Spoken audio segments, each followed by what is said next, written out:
वयाच्या अवघ्या 14व्या वर्षी संस्कृतमध्ये ग्रंथ लिहिणारा राजा, शत्रूंच्या लाखो सैन्यासमोर न झुकणारा योद्धा आणि धर्मासाठी अमानुष छळ सहन करूनही डोळा न लावणारा छत्रपती, हे नाव म्हणजे स्वराज्याचा अभिमान छत्रपती संभाजी महाराज.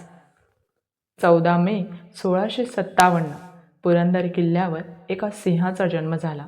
हे बालक पुढे हिंदवी स्वराज्याचा दुसरा छत्रपती होणार होतं. संभाजी महाराजांना लहानपणापासूनच युद्धकला, राजकारण, संस्कृत, फारसी आणि अनेक भाषांचे शिक्षण मिळाले. ते अत्यंत बुद्धिमान होते. वयाच्या केवळ 14व्या वर्षी त्यांनी संस्कृतमध्ये बुधभूषणम हा ग्रंथ लिहिला. आजही इतिहासकार त्यांच्या बुद्धिमत्तेचं कौतुक करतात. छत्रपती शिवाजी महाराजांनंतर स्वराज्यावर मोठं संकट आलं होतं. मुघल बादशाह औरंगजेब स्वतः लाखो सैन्य घेऊन महाराष्ट्रात उतरला होता. पण समोर होते संभाजी महाराज. त्यांनी तब्बल 9 वर्षे औरंगजेबाला थेट टक्कर दिली. इतिहास सांगतो, संभाजी महाराजांनी एकही युद्ध सहजासहजी हरू दिलं नाही. त्यांच्या नेतृत्वाखाली मराठ्यांनी मुघलांना अक्षरशः हैराण करून सोडलं. संभाजी महाराज फक्त योद्धाच नव्हते, ते प्रजेवर प्रेम करणारे न्यायप्रिय राजा होते.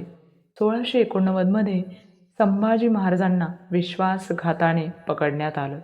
औरंगजेबाने त्यांच्यासमोर एक अट ठेवली, इस्लाम स्वीकारा आणि जीवदान घ्या. पण संभाजी महाराजांनी स्वाभिमानासमोर मृत्यू स्वीकारला.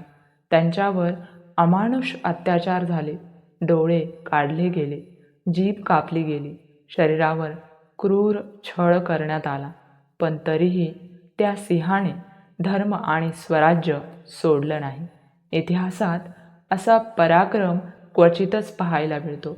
त्यांच्या बलिदानामुळेच मराठ्यांच्या मनात ज्वाला पेटली आणि पुढे औरंगजेबाचं स्वप्न कायमचं उद्ध्वस्त झालं. संभाजी महाराज म्हणजे फक्त इतिहास नाही, ते हिंदवी स्वराज्याचा अभिमान आहेत.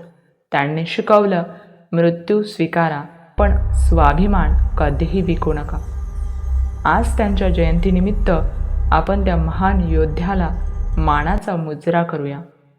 जय संभाजी, जय शिवराय. जर तुम्हालाही छत्रपती संभाजी महाराजांचा इतिहास अभिमानाने भरून टाकत असेल तर हा व्हिडिओ नक्की शेअर करा आणि अशाच प्रेरणादायी इतिहासासाठी चॅनलला सबस्क्राईब करा. जय जिजाऊ, जय शिवराय, जय संभाजी महाराज.